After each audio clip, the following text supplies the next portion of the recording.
మహిళలపై అత్యాచారం, మైనర్లను ట్రాప్ చేయడం, వారిపై లైంగిక దాడి చేయడం, నమ్మించి మోసం చేయడం, హ్యూమన్ ట్రాఫికింగ్ ఇలా తీవ్రమైన అభియోగాలతో ఎప్స్టీన్ పాపం పండింది.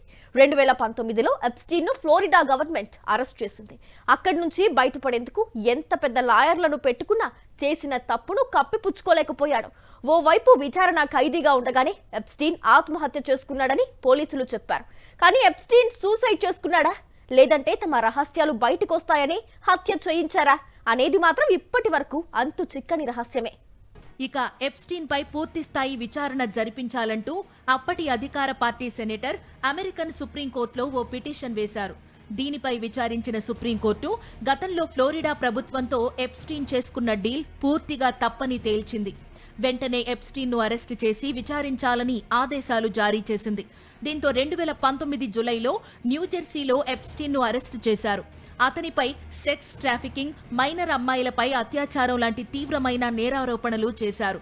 తన బెయిల్ కోసం ఎంతైనా ఖర్చు చేసేందుకు సిద్ధమైన ఎప్స్టీన్ అమెరికాలోని టాప్ లాయర్లను హైర్ చేశాడు. అయితే న్యూయార్క్ కోర్టు ఎప్స్టీన్ కు బెయిల్ ఇవ్వలేదు.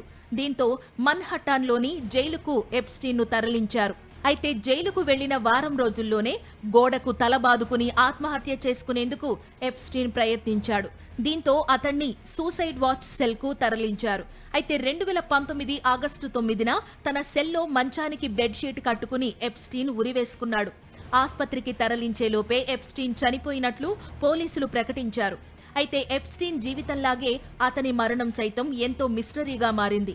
ముఖ్యంగా సూసైడ్ సెల్లో అతనితో పాటు ఉండాల్సిన మరో ఖైదీని ఒకరోజు ముందే ఎందుకు మాయం చేశారనేది మొదటి ప్రశ్న. ఇక మంచానికి ఉరివేసుకుని చనిపోవడం ఏంటని, ఇది సాధ్యం కాదని చాలా మంది పోస్ట్ మార్టం ఎక్స్పర్ట్లు చెబుతున్నారు. పైగా 24 గంటల పాటు సీసీటీవీ కెమెరాల నిఘాలో ఉండాల్సిన ఖైదీని ఎందుకు ఎవరూ పట్టించుకోలేదనేది మరో ప్రశ్న. ఇది ఆత్మహత్య కాదని, ఎవరో కావాలనే ఎప్స్టీన్ అడ్డు తొలగించుకున్నారనే ఆరోపణలు వ్యక్తమవుతున్నాయి. ఇక విచారణ జరిగితే ఎన్నో విషయాలు బయటకు వచ్చేవని, దీనిని అడ్డుకునేందుకే ఎప్స్టీన్ ను చంపేశారని అమెరికాలో చాలా మంది అభిప్రాయం. ఇక ఎప్స్టీన్ మరణం తరువాత అతని గర్ల్ ఫ్రెండ్ గులెన్ మ్యాక్స్వెల్ మాయమైంది. ఆమె ఎక్కడుందో పోలీసులకు సైతం సమాచారం లేదు. దాదాపు 2 సంవత్సరాలు అజ్ఞాతంలో గడిపిన గులెన్ మ్యాక్స్వెల్ ను ఎట్టకేలకు న్యూ హ్యాంప్షైర్ పోలీసులు అరెస్టు చేశారు. ఆమెపై చైల్డ్ ట్రాఫికింగ్ తో పాటు మరికొన్ని తీవ్రమైన నేరారోపణలు చేశారు. ఆమెకు వ్యతిరేకంగా దాదాపు 20 మంది మహిళలు వచ్చి కోర్టులో వాంగ్మూలం ఇచ్చారు. ఇక బాధితులను తమ సూటిపోటి మాటలతో డిఫెన్స్ లాయర్లు అవమానించిన తీరు సైతం అమెరికా లీగల్ హిస్టరీలో ఓ చీకటి చాప్టర్గా నమోదయింది.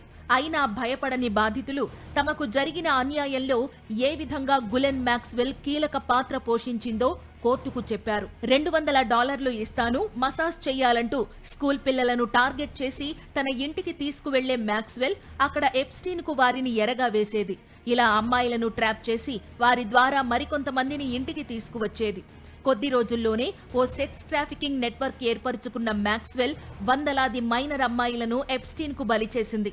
అమ్మాయిలను బలవంత పెట్టడంతో పాటు వారిని బెదిరించడం, తాము చెప్పిన వారితోనూ సెక్స్ చేయాలంటూ అమ్మాయిలను విదేశాలకు సైతం తీసుకెళ్లింది. ఆస్ట్రేలియాకు చెందిన వర్జీనియా రాబర్ట్ అనే అమ్మాయిని బ్రిటిష్ రాజకుమారుడు ఆండ్రూస్ కు ఎరవేసినట్లు బాధితురాలు కోర్టుకు తెలిపింది. ఆండ్రూస్ తో దిగిన ఫోటోల్లో సైతం మ్యాక్స్వెల్ ఉన్నట్లు గుర్తించారు. దాదాపు 6 నెలల పాటు విచారణ సాగింది.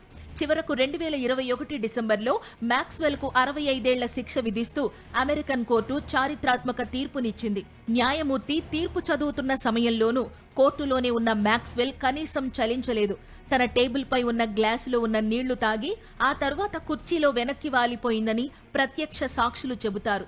ప్రస్తుతం మ్యాక్స్వెల్ న్యూయార్క్ లోని హై సెక్యూరిటీ ప్రిజన్ లో ఉంది. ఎప్స్టీన్ మానవ రూపంలో ఉన్న ఓ రాక్షసుడు. చిన్న పిల్లలతో లైంగిక కోరికలు తీర్చుకోవడం అతని డార్క్ సైకాలజీ.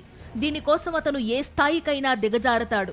ఇక అతని కోరికలు తీర్చడమే పరమావధిగా పెట్టుకున్న మ్యాక్స్వెల్ అమ్మాయిలను నమ్మించి ఇంటికి తీసుకువచ్చేది. వారితో నయానా భయానా ఈ పనులు చేయించేది. నాగరిక సమాజంలో ఇంతకన్నా పెద్ద రాక్షస పర్వం మరొకటి లేదు. ప్రపంచంలోనే అతిపెద్ద సెక్స్ ప్రెడేటర్ ఎప్స్టీన్ అయితే విమెన్ ప్రెడేటర్ గులెన్ మ్యాక్స్వెల్. ఈ కథ భయంకరమైనది, ఎంతో పాతకమైనది, ఇంకెంతో జుగుప్సాకరమైంది. అందుకే దీనిపై మాట్లాడాలి, ఇంకా చర్చించాలి. మరోసారి మన సమాజంలో ఇలాంటి క్రూరత్వం జరగకుండా ఉండేందుకు అందరినీ జాగృతపరచాలి.